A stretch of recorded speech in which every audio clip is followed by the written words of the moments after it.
welcome everybody. My name's Amy Stevens. I'm Chief Exec at Gifted, and I'm joined here with Chris Goldie, my fellow director, here for our third webinar. We are recording this. It'll be online afterwards on our website on the resources pages. We also recorded webinars 1 and 2. So if you missed those and you wanted to review, so they were on feasibility studies and major capital programs and how to kind of manage that through this pandemic process. So they're online if you want to review those. We do have quite a mixed group logging on today. And thanks everyone for joining us. So that, you know, we've got representatives from schools, hospices, theatres, cathedrals. So our advice we're giving obviously is in a general sense today. And not sector specific, but of course, if you have any specific questions relating to your organisation or to your sector, please do pop them in the Q&A and we'll address those at the end. So as we go through, anything crops up you want to ask a question on, just pop that in Q&A and right at the end of our presentation, we'll address those. So today we're talking about designing transformational legacy programmes. And we use the word transformational because that is exactly what they can be for your organisation. I absolutely love legacy fundraising. It's probably my favourite form of fundraising. Not only because you see the transformation a client goes through from thinking, oh goodness, we can't talk about legacies, what a horrible thing to talk about, to wow, why didn't we do this sooner? It's actually not only helping the organisation massively, but the relationships with the donors and actually seeing your donors benefit as well. But also because it is, you see the most inspirational acts of philanthropy coming from legacy giving. And it's just a really exciting programme to work on. So we'll probably be quite animated as we talk you through this today. But we'll start off with just looking at a few key facts for legacy giving in the UK at the moment. So you can see charity income is rounding about the 2.24 billion at the moment in the UK. And that's a quarter of the total amount given to charities. So say roughly 19 comic reliefs or 40 children in needs. You know, that's a huge amount of money. However, there's still a lot of potential there. A lot of charities don't already have legacies in place or promote them in the right way. So whilst 35% of people say they'll leave a charitable gift in the will, in reality only 7% do. And that is a real opportunity for charities to think about how do we encourage more people to do that and to leave those gifts. And it's predicted that legacy giving will go up to 5.16 billion, by 2050. Some interesting stats that have come out today from Legacy Foresight. I don't know if any of you follow Legacy Foresight, but for those interested in legacy giving, it's really interesting. They put out some clear research data, really helpful. I read it a lot. So they predicted with COVID-19 that yes, income from legacies will decline in 2020 because residential sales, house prices might be lower, share portfolios will have been hit. But actually the outlook over the next 5 years is really positive. They actually think that more people will leave bequests because of this. And actually the impact long term on legacy giving shouldn't be as bad as initially was predicted, which is good to hear. But yeah, check out Legacy Foresight if you're interested in legacy giving. It's really, really helpful. So a bit of theory versus reality on legacies. So starting off at the top there, theory, people think there's a national awareness of legacy giving. And actually that's really not the case. People think that every charity talks about it and talks about it well. But actually a lot of people think death is a taboo subject and we shouldn't be talking about legacies because that means talking about dying. So that's the reality. In theory, it's tax efficient, but do people actually know what that tax efficiency is? Do people understand that leaving 10% of your taxable estate to charity drops your inheritance tax threshold by 4%. Probably not. And when we do surveys on that, you find out that a lot of people think, oh yes, I know that it is tax effective, but don't actually know how. So probably wouldn't implement it in that way. The theory is that it's easy and cheap to promote.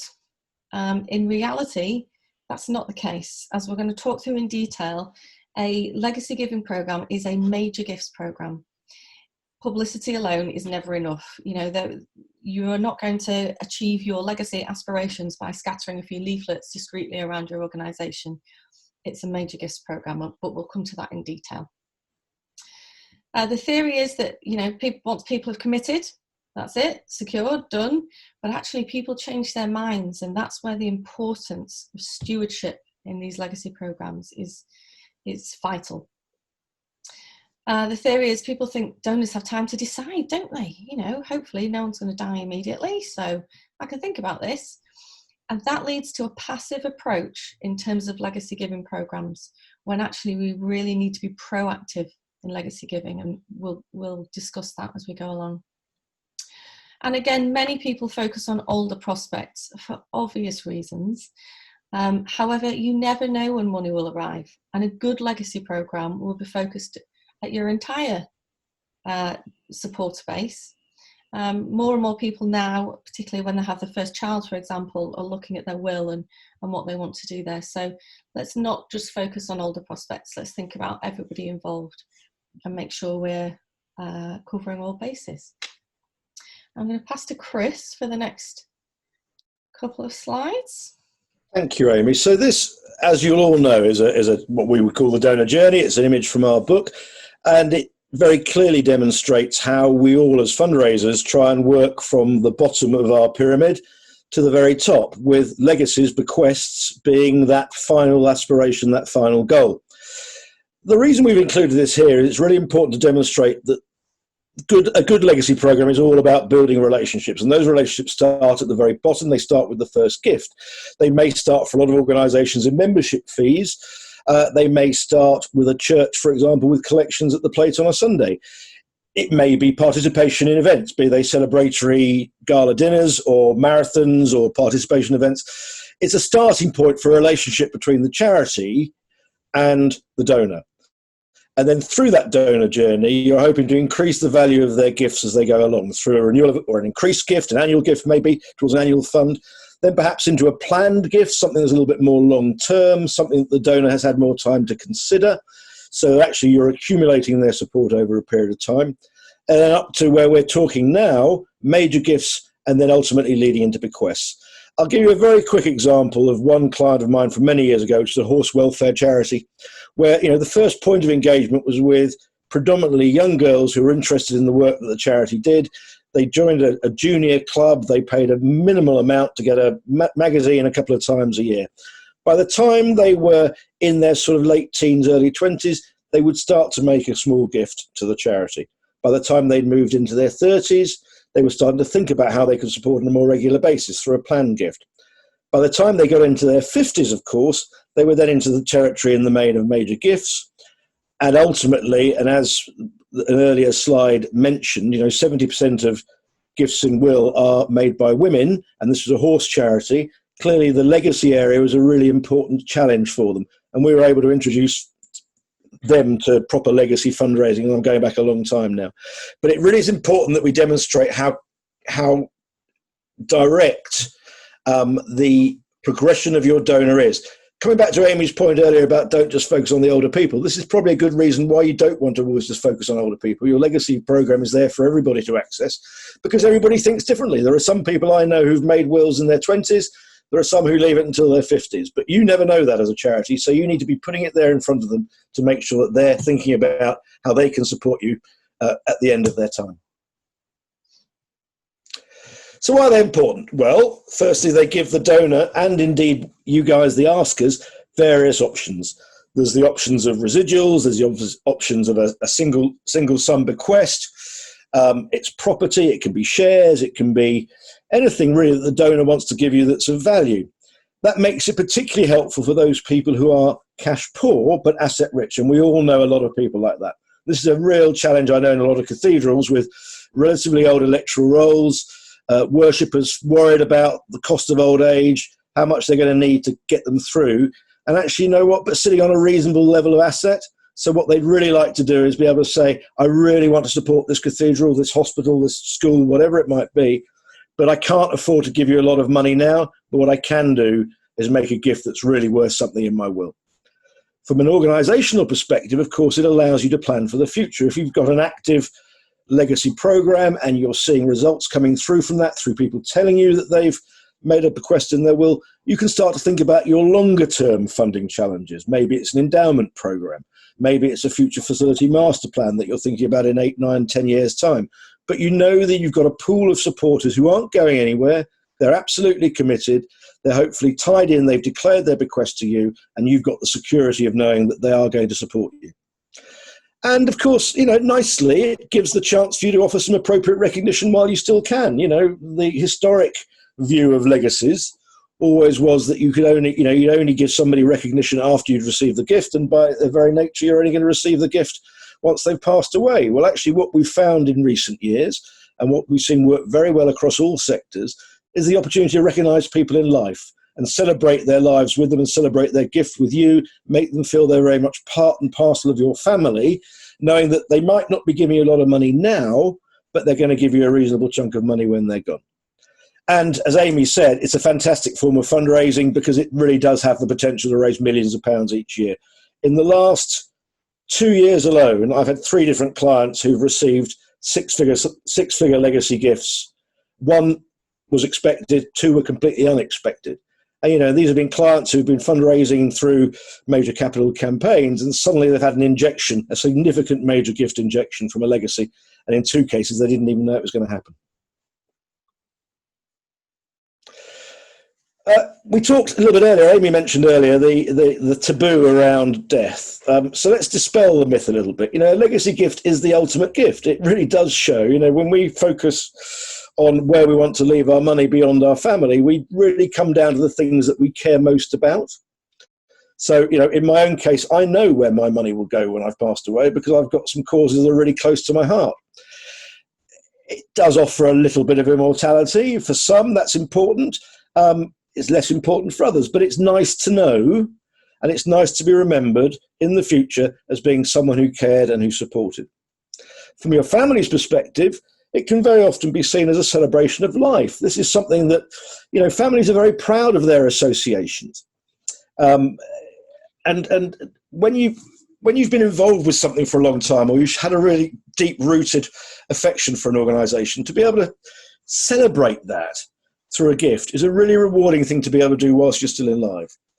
It gives peace of mind as well. You know that you can do something good for the cause that you care most about. From our perspective, it also helps to manage a donor's expectations, by which we mean that when you're talking to donors about what they might do in the future, and they're nervous about what they could do now that is meaningful, you can still make sure that they're aware that their support eventually is going to be incredibly valuable to you.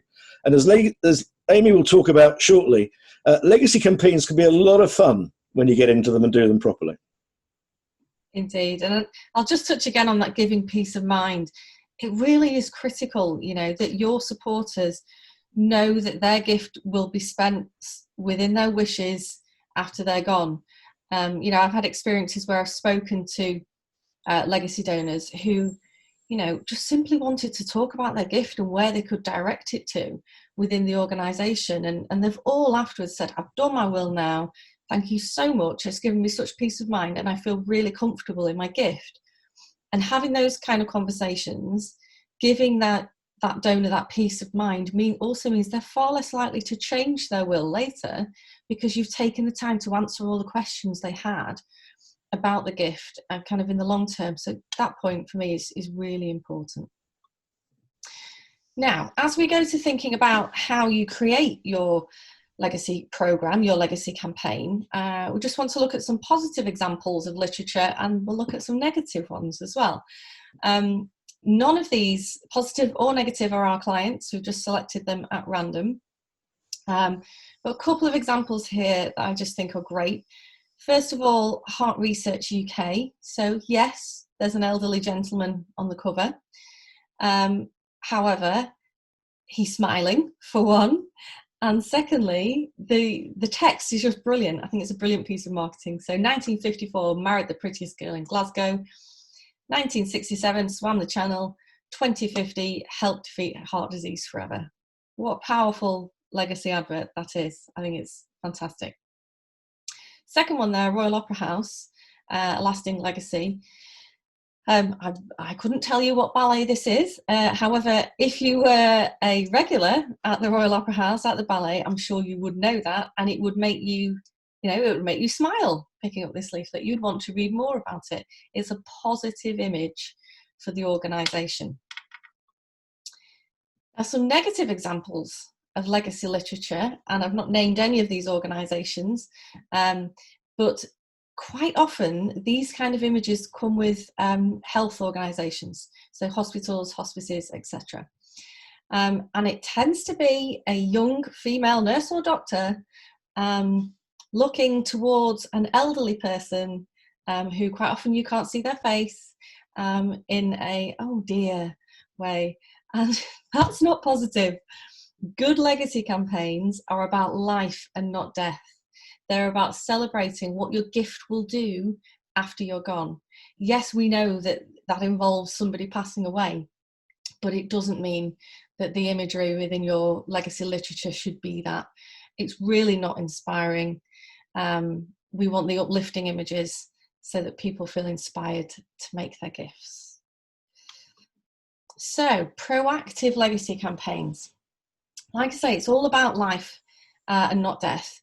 And it should be treated as a capital campaign and not an appeal. A major gifts program, a capital campaign. That means it does need investment. It needs time for planning, which we'll talk through. It needs clear focus. Obviously, you need time, both in the delivery of it and in terms of gifts coming to fruition.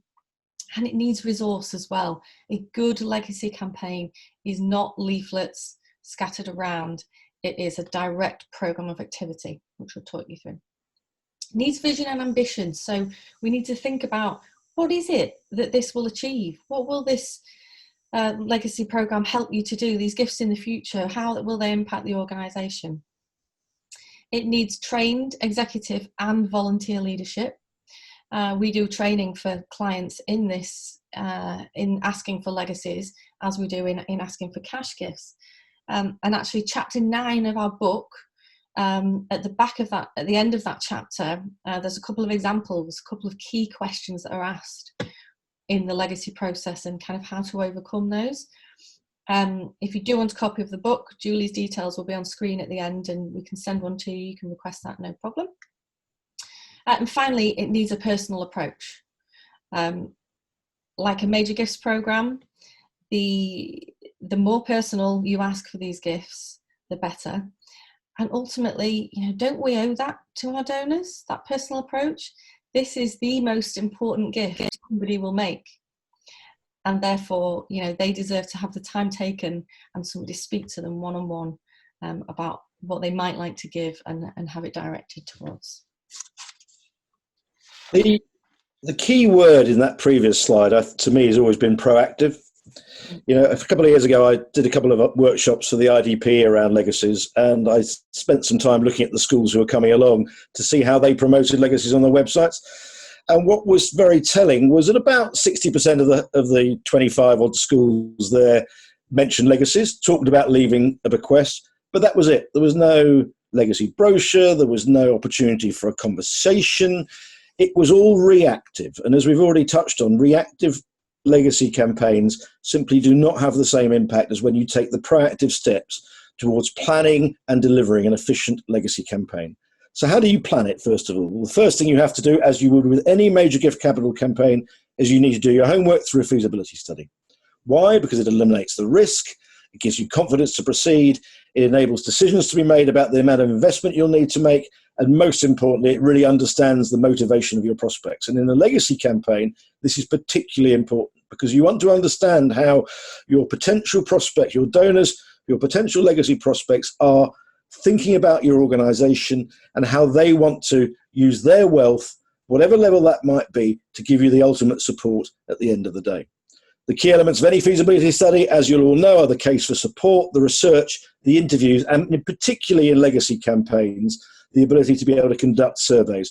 Many years ago, these used to be questionnaires sent out by hand, by snail mail, as we now call it. You'd have to rely on people filling them in, putting a stamp back on, sending it back. Now, of course, we can do all these online very quickly and very effectively, and they really do have a huge impact on the way that you can plan your own legacy campaign.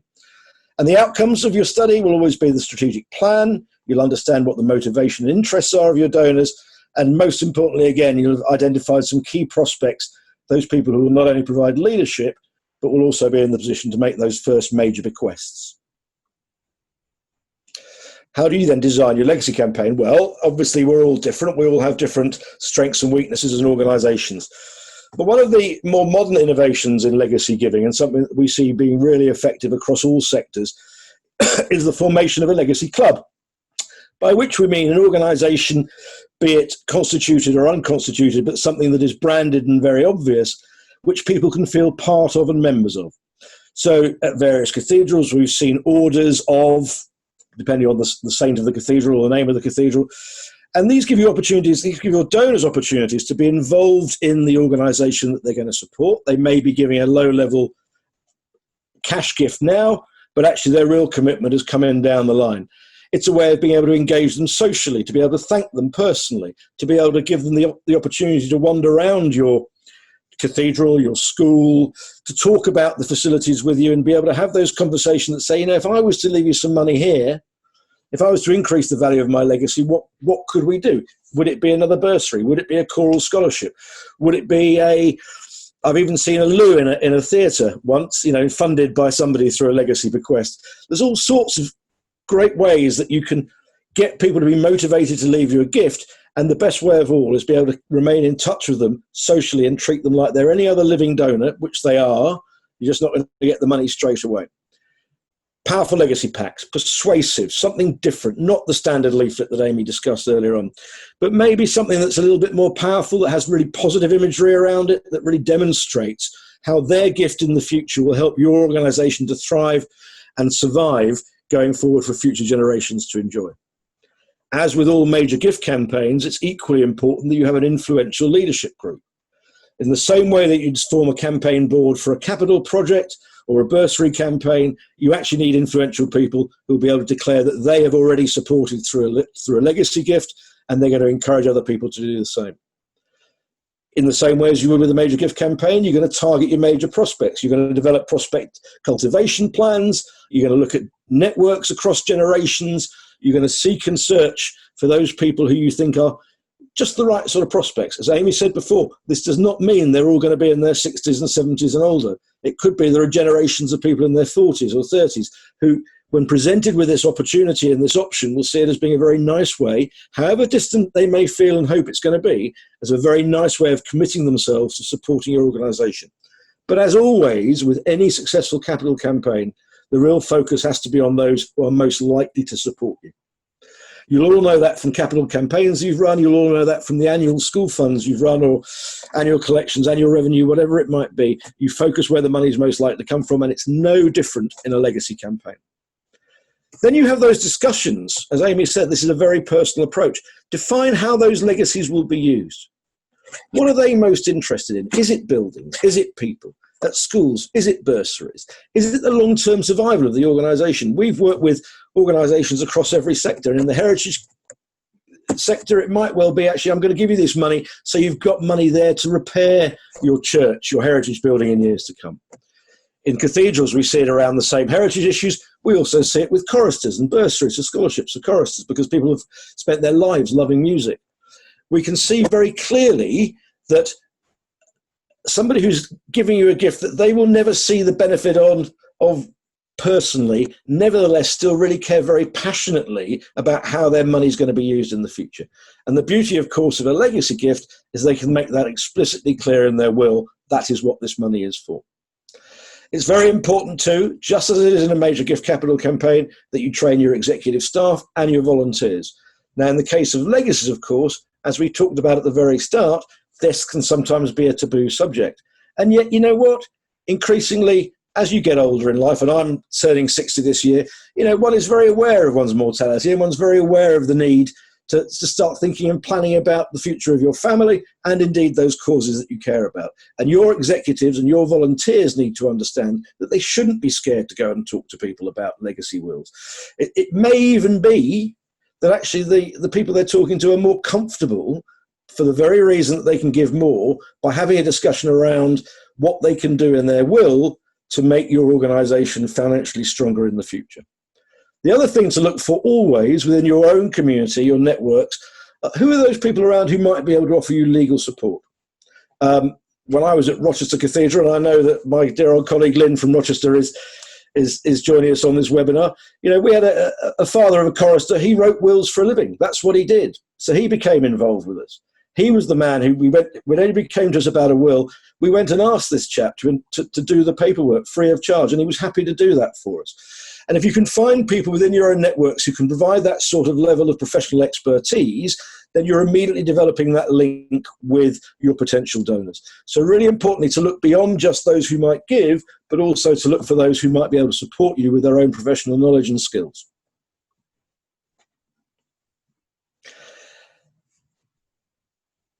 Then you come on to how you're going to deliver your legacy campaign. Well, again, it's no different from a major gift campaign. You're going to have that private phase of personal engagement, small hosted information events, one-to-one meetings, trying to secure those early legacy pledges from your leadership, from some of your major prospects. Why? Because you want to be able to use the strength to build the foundation, to use the strength of that early private phase when you launch your big legacy program to everybody.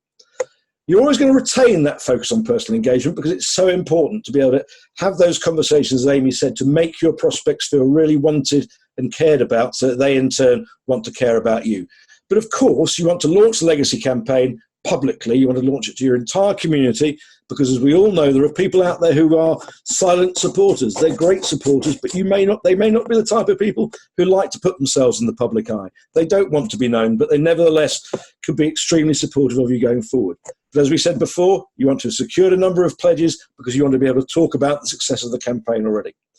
Generational events. This particularly works well for schools where you've got year groups who are very well connected. But look across those generations, look at those special interest groups, look at those sports teams, get people coming together to talk about what your cause needs and how they may be able to help. And you might find that just by them talking to each other, they'll all start to become aware of the possibility of leaving money in a will and what that actually really means. You can also obviously use information events aimed at these networks to be able to get that message across and to be able to start that personal process. Of course, no information event is of any great value unless you follow it up properly and have those great one-to-one meetings that follow. So really important that you don't just put on an event and expect people to come back to you with six-figure legacy gifts. You've got to work damned hard at making sure you secure them afterwards through that proper, personal, cultivated, informed approach. Once they've made their pledge and they've told you they've made their pledge, then you want to be able to get people together, as we talked about before, through a club, through social gatherings, inviting them to your cathedral, to your church, to your theatre, once or twice a year, just to say thank you, just to make them feel loved and recognised and cared for and be appreciative of their support. You can also obviously use newsletters and treat them just as you would any other donor to your campaign, but maybe with a slightly different angle because you're talking about the future. You're talking about how important support that they are pledging now is going to be for the future of your organisation. And of course, these days, newsletters can be distributed electronically as well as by hard mail. So there are plenty of opportunities to keep reinforcing that message and maintaining the levels of stewardship that you really need. Then, of course, you need to keep people aware of legacies. We're not saying never do a leaflet, never advertise it. Of course, you should always do that, but just be very aware that this is always ever the backup.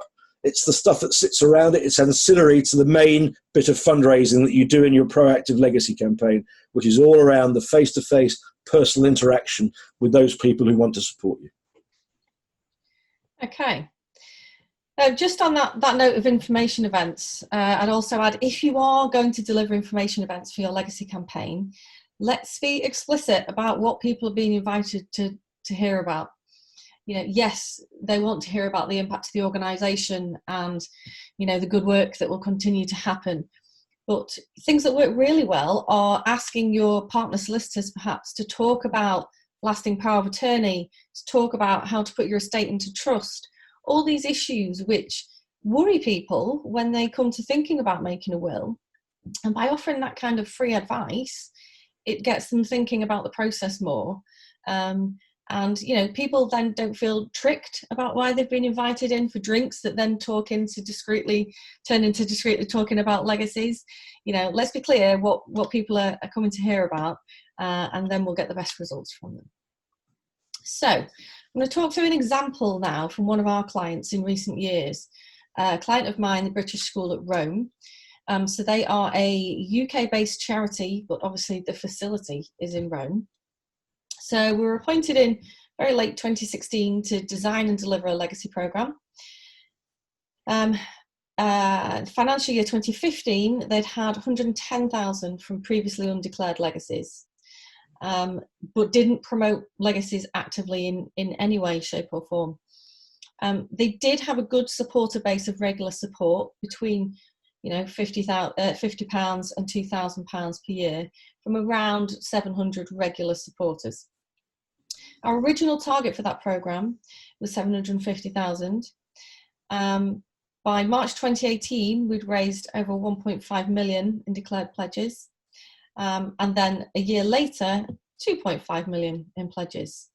And we had different phases to that. So we started with UK and Europe, and then expanded it out to Canada and Australia, and later the USA, where a lot of the BSR's alumni are from. So how did we do it? As Chris said, you start with that feasibility work, vital.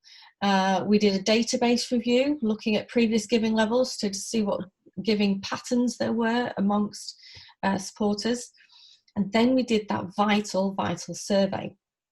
So now we actually did send a number via post for this one, and you have to make that call dependent on your organisation and your supporter base. So as you can see, just over 1,700 via email, and 5,546 via post, because there was a lot of older people that we didn't have email addresses for, and we wanted to make them part of the process.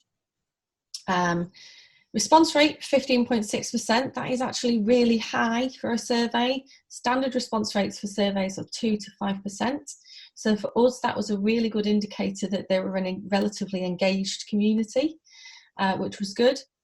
Relatively short, only 16 questions. And some of the results from that were fabulous. So 33 people stated they had already made a bequest to the BSR. And a further 109 indicated they were interested in learning more. So the survey for us achieved two things. The obvious one there, it gives some clear prospects of people who you can then go and speak to, either those who've made a bequest and you want to talk to them about would they like it directed to a certain area, etc., and those who are interested in learning more, obviously. But also, it helps us understand what recognition people would like. Now, often when charities are designing legacy programs or any kind of legacy fundraising club, recognition club, charities assume that their donors want all manner of glitzy recognition. And actually, quite often, it can be really simple things that your donors want in return. It can be a personal thank you from the leader of the organisation. Yes, they'd like to get together and what have you, and we need to do that to steward people along the way.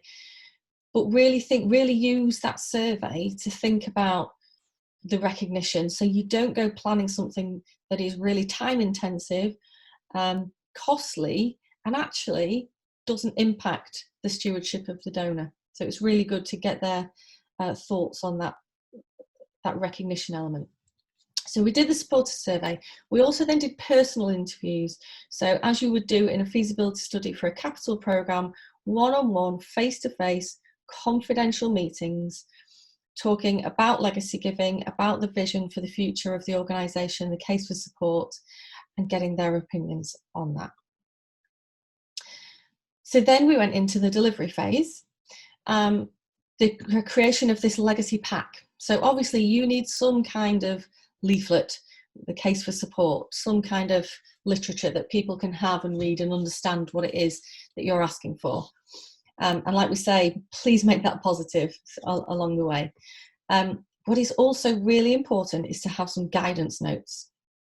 And as Chris talked about, if you can get support from local solicitors or local firm of solicitors or those within your organisation who work in the legal field, to put together some guidance notes for you that you can give to people who are thinking, right, I'm ready to go and see my solicitor and add this charity to my will. And that's really important to make sure when that will is realised and the gift comes to you, you are able to spend it. So wording that, yes, people can restrict their gift to a certain area of work should they choose, but that it's not so restrictive you can't spend it. And we've had situations in the past, again, cathedral example, somebody had said, I would like to make this gift to girl choristers age 8 and under. And actually, when it was realised that group of the choir didn't exist anymore, and then there was a real battle with the Charity Commission about being able to obtain and spend that money. So those guidance notes can be really, really helpful. Also, if, let's say, the friends group of your organisation has then merged with another giving vehicle or your trust or whatever at your organisation, and the gift was made to the friends, having specific wording in that will means that the next most appropriate body within that organisation can accept the gift. So really, really important, and solicitors will be able to assist you with that. And then the pledge declaration form. So not legally binding in any way, but a simple form where people declare their gift to you, its approximate value, and obviously if it's not cash, if it's an asset, etc., a few details about that. And that does two things. Obviously, you then know what the likely value of a gift might be, bearing in mind the changes that can occur with people's estates. But also, once somebody signs that and gives it to you, even though it's not in any way legally binding, it cements in their mind their commitment to you and that they're making that gift. And it's very rare that people actually sign declarations like that and then change their will at a later date, unless you've dramatically annoyed them along the way and not looked after them as part of your family. So then we create the 1916 club at the BSR. That's the founding date, so it makes sense to the organisation. Open to everyone who declared a pledge. And we set up annual events, either in the UK or Rome, changing each year. Lindsay Davis, who some of you might know, is a renowned author. She studied at the BSR for her research and her writing. We recruited Lindsay as the first member of the figurehead of the 1916 club. She was our public face of it, but she'd already made her bequest when she did that, and that's super important. So she could stand up and say, I have done this, and these are the reasons I want you all to join me. And remember, there's really creative ways that you can recognise people. So again, at the BSR, we started online videos. So a number of people who made a bequest, we asked them to film their responses to 3 key questions, but it started with, I've left a gift in my will to the BSR because, and they gave their reason. And you can then go online and look at that. And particularly for the BSR, that was important because we had such a global network of people throughout, like we say, Canada, Australia, etc. So having that online presence made it really visible and accessible club for people to get involved in. So as Chris mentioned, there's a lot of personal cultivation that secured our first 14 bequests. And then we had those information events started aimed at warm prospects. So the launch event was actually in London, and it had a mixture of those who'd already given. So we were celebrating those who'd already made a bequest and other people who'd expressed an interest. And actually putting those two groups together and having those two viewpoints together was really impactful. We had one gent who actually said, I'm embarrassed that I've not done this yet. I've been with this organisation a long time now. I'm going to go and do it. And it inspired him to make that next step and change his will to leave a bequest. So really important getting those two groups together. Where do legacies fit in your fundraising mix? Actually, for me, a really easy question. They should be an integral part of your planning. We started with that donor pyramid that Chris talked through, and they're right at the top there. Yes, occasionally organisations get legacy gifts completely out of the blue, where the charity has been selected because somebody needed to, do something with that cash.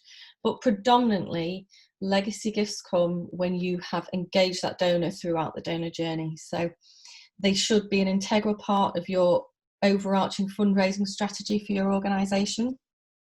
Sadly, they often get ignored because the immediate return on investment isn't there. You would hope that somebody doesn't sign their legacy declaration pledge and then depart the next day.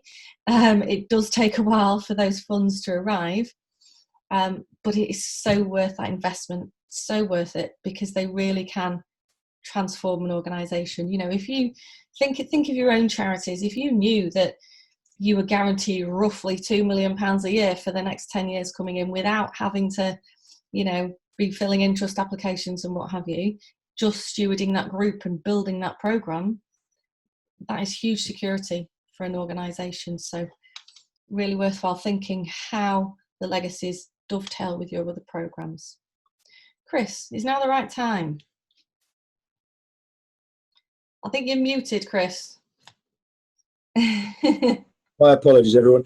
Is now the right time? Look, as we've discovered over the last few months, COVID-19 has had an impact on pretty much everything and anything. But actually, as Amy talked about earlier on, projections around the future of legacy giving are nowhere near as gloomy now as they were a couple of months ago. The reality is that research is suggesting that 8 to 10,000 more people are sorting their wills out as a result of the current situation. And maybe that's because we're all more aware of our own mortality, or because that's because they've got more time to think about these things. We don't know.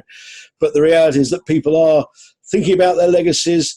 There is an impact financially, as Amy said before, because the value of people's property for the time being has probably fallen a bit, and the value of their investment portfolio has fallen a bit. So if somebody was to die tomorrow and they'd left your charity a residual amount or a proportion of their estate, then clearly that's going to be worth less now than it maybe would have been 6 months ago. On the other hand, that doesn't mean to say it wouldn't be worth more in 6 months' time. So we don't, it shouldn't be a material reason not to start thinking about planning a proactive legacy campaign.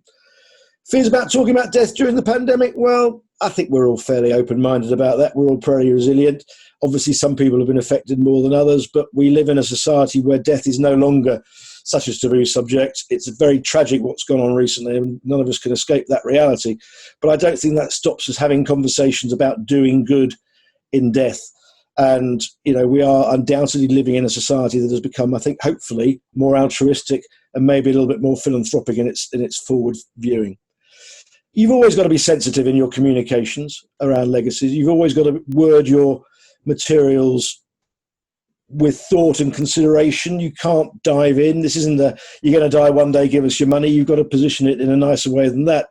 But actually, as Amy said before, you've got to focus on the really positive outcomes.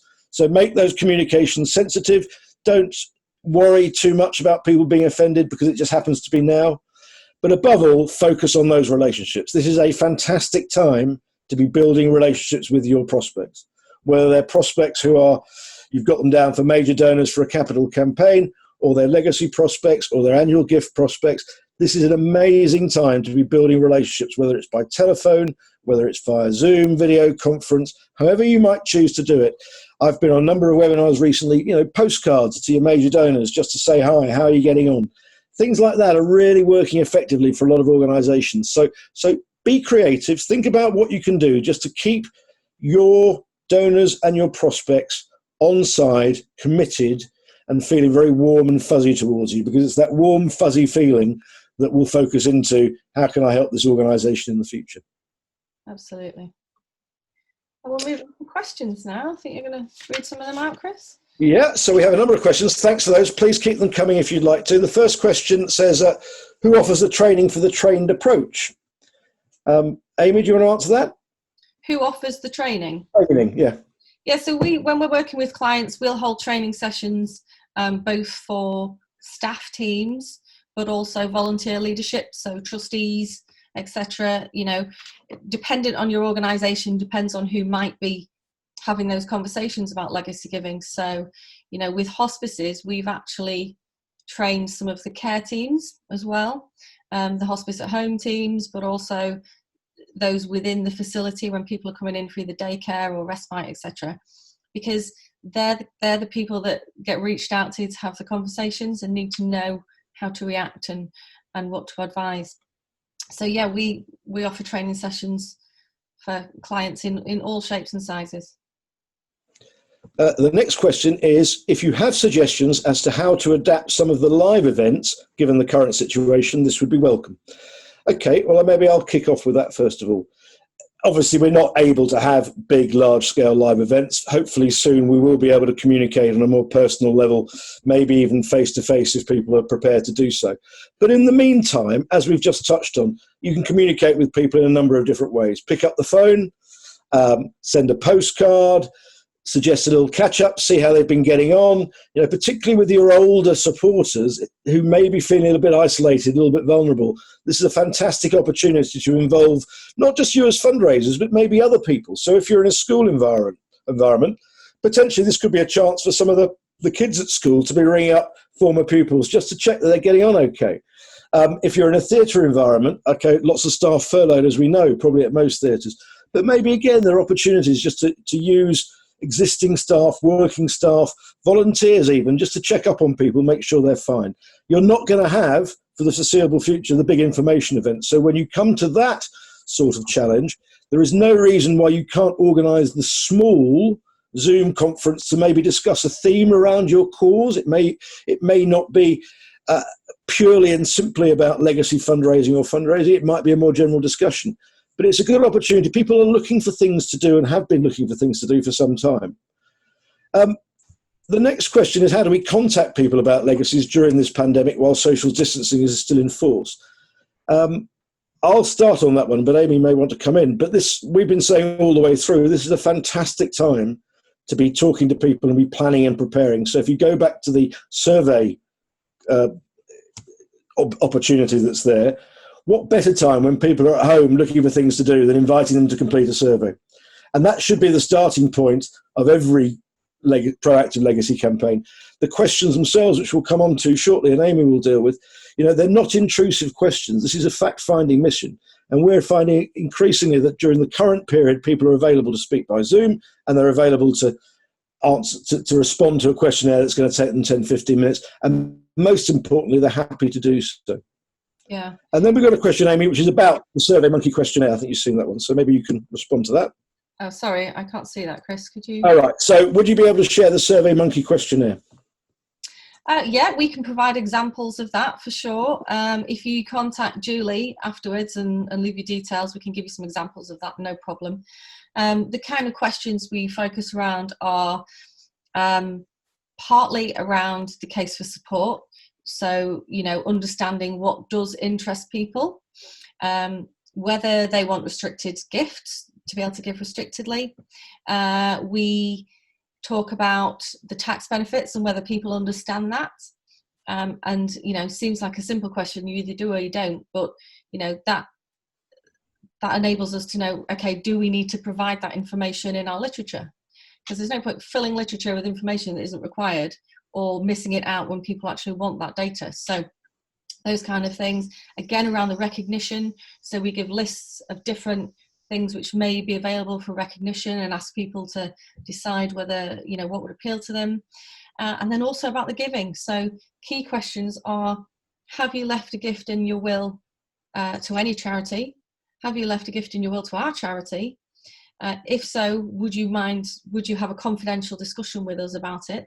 And on that question, you normally get, in my experience, about 70% will say yes, and about 30 would say, do you know what, I'd rather just, you know, leave it as it is, which obviously completely acceptable.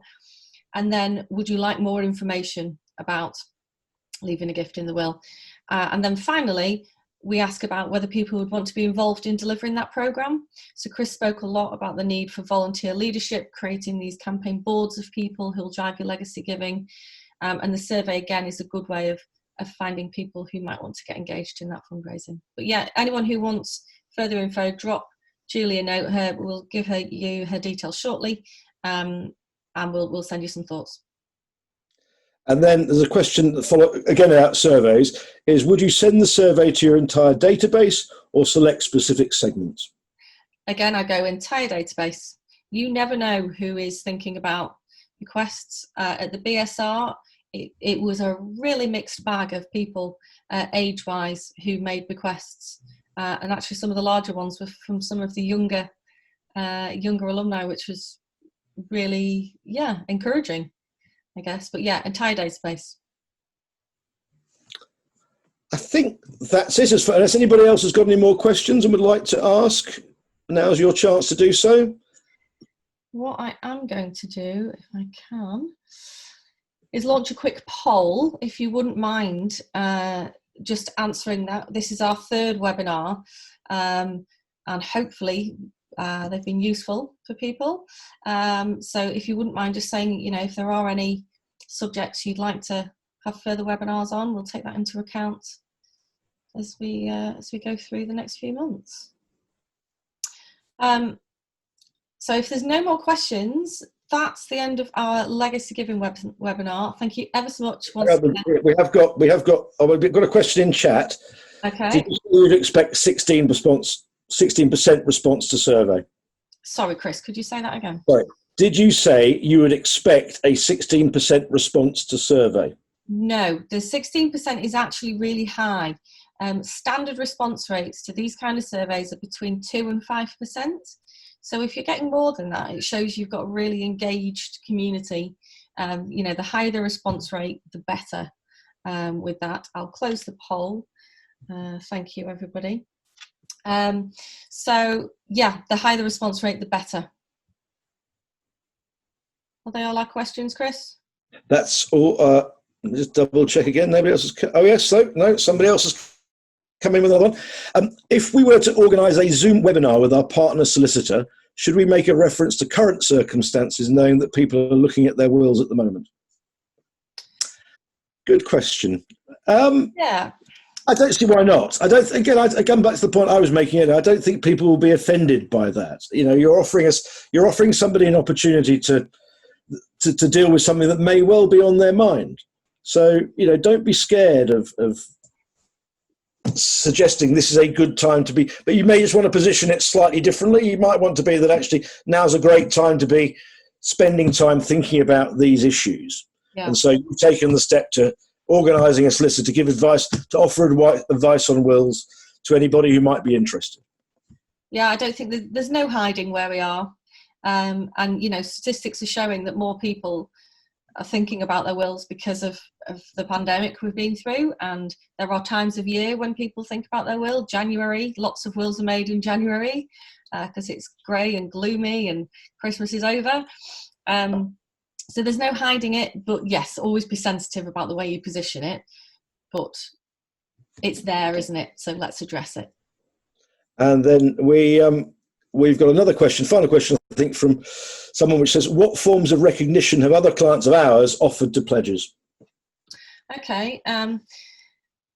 The annual event is well received, and that can vary location wise and how it happens, but normally something quite informal where those people get together, they feel that sense of community and companionship and doing something special for the organisation, and where they're thanked every year for their commitment. Other than that, quite often it is a personal thank you from the leader of your organisation, whoever the best person for that is. And regular newsletters on activities, etc., within the organisation and what's going on. But it really is bespoke. And actually, the more creative you can be without going too far, and like I say, creating programs that aren't necessary, the better. But that's why that surveying is so important, because you do understand then what your supporters really want without just creating something from scratch of what you think they might want. And I think that was our last question. So thanks once again, everyone, for joining us. As I say, this will be online in the next couple of days on our website, on the resources section. Both emails for myself and Chris are there. If you have any further questions, you want to chat one-on-one about your own organisation, drop us a line. That's no problem. And if you would like a copy of the book, please email Julie and she'll send that out to you. But thanks once again, everybody. Have a great day, and hopefully we'll see you soon. Thanks for joining us, everyone.